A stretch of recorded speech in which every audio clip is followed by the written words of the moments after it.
Okay, so I'm here with Maureen Whittle today for our ABCT Pioneer Series. So I'll start off with our first question. Can you tell us how you just got interested in clinical psychology? Um, am as I was thinking about it, and I was preparing and thinking about this interview, uh, the term the accidental psychologist kind of comes to mind for me. Although as I go back in the path, there were certainly markers along the way. I took a psychology class in high school, and it was taught by my favorite teacher, which really opened my eyes to how important teachers are, number one, and also all of the and she hit on really all of the kind of sexy, uh, eye-opening stuff in psychology. None of which is what my day-to-day life is like now, but it nevertheless helped me to see that that was really it was really interesting, and that's really kind of what started it off. Yeah. And so in that vein, can you talk a little bit about like who were the most important influences on your career? Uh, um, so my first job as an RA. So again, this was another just kind of accidental situation. I had switched universities midway through my undergrad, from the University of Calgary, and then I went to the University of British Columbia in my third and fourth years. And I felt like it was just time to spread my wings. And uh, at the end of my third year, I found out that some of my courses weren't going to transfer. And so I needed to take two summer courses so I could graduate on time. And it happened to coincide with uh, the World's Exposition in Vancouver. This was 1986. And I really wanted to stay for the summer, and I needed to take these two courses. So I managed to get a research assistant job in the Department of Psychology, and it was with Jack Brackman. And I had no idea who Jack was, which was probably good for me because I would have been completely cowed by him. But it was such a fantastic summer. He makes research and fun, and to this day, and he has been my mentor for 35 years. And I know no one like him. And so he was huge. My first job, my first paying job, and someone that I continue to gain wisdom from even now.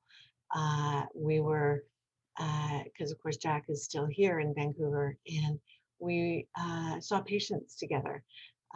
Whenever I would have a patient that I was really struggling with, I'd call Jack and he'd come in and we'd see the patient together, which we were doing right before COVID hit. And so I have continued to learn from him throughout. So he's a huge influence. Uh, um, I think I need to also talk about Michael Otto, who I was part of the first internship class at Mass General. And I feel like I kind of got in there before anybody knew about how fantastic this internship was. And I remember saying to someone after I was there, I think this is going to be probably the best internship in the country in 5 years. And I was right. I think I was right. It was a great experience, and very much solidified my identity in that year. And Probably the third person is Peter McLean, who was a psychologist here at the University of British Columbia in the psychiatry department, who gave me my first paying job after internship after my degrees were done. So Wow. they're all just huge for me. Yeah, absolutely. And then what got your interest in cognitive behavioral treatments kind of started? Well, and I think the answer goes back to Jack Rackman, that he, my first week, I remember thinking, oh, I think maybe I made a mistake. I'm not sure this is the right fit for me. But by the end of the summer, and we were doing studies on fear at the time, and we used a lot of spider and snake. And I had a pretty decent spider phobia that I had to cope with. And it, it he was so curious and taught us to be curious and to teach us to uh, follow what the data were telling us and to be curious then about those next questions. And it is something that has continued throughout my career. So it's, and it was also at a time that uh, the CBT treatments were really coming into the fore. It was right at the start of David Barlow's work in Panic, the English David Clark's work in Panic as well. And it was just that it was a heady time really, that it really just took off as we were trying to figure out what um, uh, did these treatment work? We knew they worked. How did they work? How well did they work? Why did they work? Which is, I think, some of what is continuing to the day. Obviously we know much more than we did in the mid 80s, but so I think in some ways, I kind of got swept along with the tide, and it was just a very exciting time. Yeah. I know it's always kind of hard to talk about ourselves, but what would you say are some of your most important contributions to research or practice in clinical psychology today? Oh God. Well, um, Peter McLean and I in the late 1990s. And this was a time that, um, and well, probably still is actually, the needs are outstripping the services. And there wasn't, at that point, there weren't uh, places for the public to go to learn about these treatments and to know what to ask for. And so Peter and I started a nonprofit organization, initially called Anxiety BC and now Anxiety Canada. And we're up to about 2.5 million visits a year. Now, plethora of information on the site and a downloadable app free that we're just finishing a study on to look at the efficacy of it. Our CEO tells me it's the most downloaded app in the world. So I feel pretty good about that and about having been there. And I continue to oversee the scientific advisory committee for it. And so I think that is certainly one area that I feel like I can hang my head high on. And I was also, when I first came back to UBC in the mid 90s, it was right at the time that cognitive treatments for obsessive compulsive disorder were taking off. And ERP, uh, behavioral based treatments were the gold standard at the time and still are. And we very much developed and tested some of these cognitive treatments that I'd say are as effective as um, uh, exposure and response prevention. In some cases, for some people, a little bit easier to tolerate than behavioral treatment. So I also feel pretty good about that. Yeah, absolutely.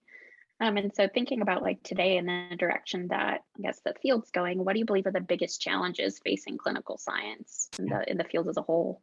Yeah. So one of the things that I've seen is that and I had and I'll preface this by saying I had fantastic training, graduate training at West Virginia University, and it was very much based in theory. And then the treatments came out of the theory. So if you understand the theory, then you have more of a conceptual understanding of the treatment, and then can take the treatment and use that as a jumping off point. And I think that people are moving a little bit away from theory and moving to more, how do you do it without understanding why you do what you do. So I would very much like to see more of an incorporation of the two again uh, for people who are either doing research or, as well as people out doing on the front lines doing the clinical work, is the integration of the two. Mhm. Yeah. So with that in mind, how do you see CBT sort of evolving within the next, say, 10 years? Yeah, we've we've seen so many changes, and I think if I had to predict, I think we're going to see more of an integration with neuroscience. We're already seeing it, I think, and I think neuroscience and our understandings of the underpinnings of mental health are where we were with CBT in the mid 80s. That it's just so early on, and we know some for sure, but I think that's going to grow and the integration. And I hope that it winds back to CBT treatments because we know that our treatments make changes um, in how our brains function. Uh, and knowing that more and being able to see that more, I think will allow us to develop treatments that are even more effective than they are now. So so I think it's that combination with neuroscience. Yeah. And similarly, what areas or issues do you feel that CBT sort of needs to address more in the future? Right. Kind of a little bit of what I said earlier around that let's not forget our roots. Let's not forget where we've come from. And reading those early works of people, Peter Lewinson, Jack Rackman, uh, and to know where we've come to understand our theories. And like any theory, it's good. It's good till it's not good.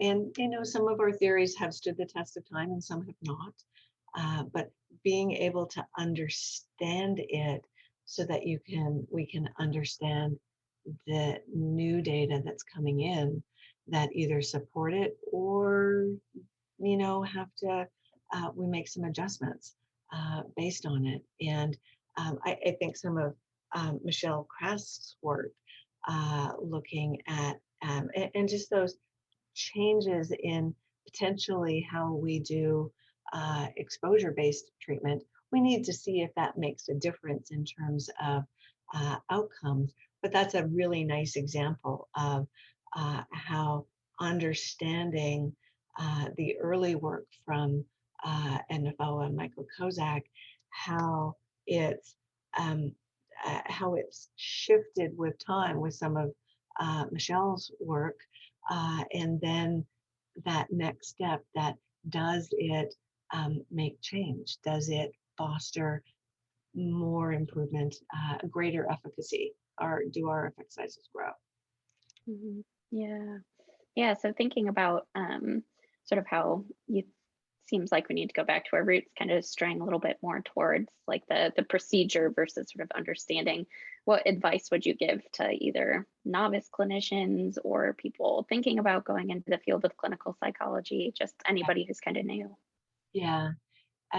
So from a clinical practice standpoint, um, uh, when we read the treatment outcome studies, most of them are anywhere from 12 to 20 sessions. That's not how it is in real life. And I remember as a graduate student finding that out and feeling so relieved because I felt such pressure to get everybody better in 12 sessions. And so, but to be able to understand it also helps you to know and see how your patients are doing in terms of uh, research, and to be able to, this is something that Jack Rackman taught me early on, is to always do clinical work. If you are a researcher, to always do that clinical work because they feed off of each other. His best ideas came from seeing his patients. He would test them out and then refine them and then test them in bigger experimental trials, sometimes randomized controlled trials. So be curious, combine the two, and have fun with what you're doing. This is we spend a long time. We spend a long time of our day and a lot of our years doing this, and so have fun doing it. I think that's great advice. And then sort of our final question, how has your membership in ABCT or just knowledge of the organization sort of impacted your career? I'm not sure I'd have a career without ABCT. That I love this organization, and I'm about to break my streak because I'm not coming this year. Managing an international border during COVID is not something that I really want to do, but this will be my first one in 30 years that I've not been to. And it's such a time of being able to connect with colleagues and learn about some new stuff that's coming, to support people who are up and coming. I remember as a student coming up through the ranks and feeling so supported by the people that I looked up to, and to be able to do that for someone else, I think is important. And I look back over the things that have happened in my career and the people that I've met, and that has largely been because of ABCT. And it's a really wonderful organization. And if you're not involved in it from the inside, I would encourage you to do that because it's run by a wonderful group of people in the central office. Well, thank you so much.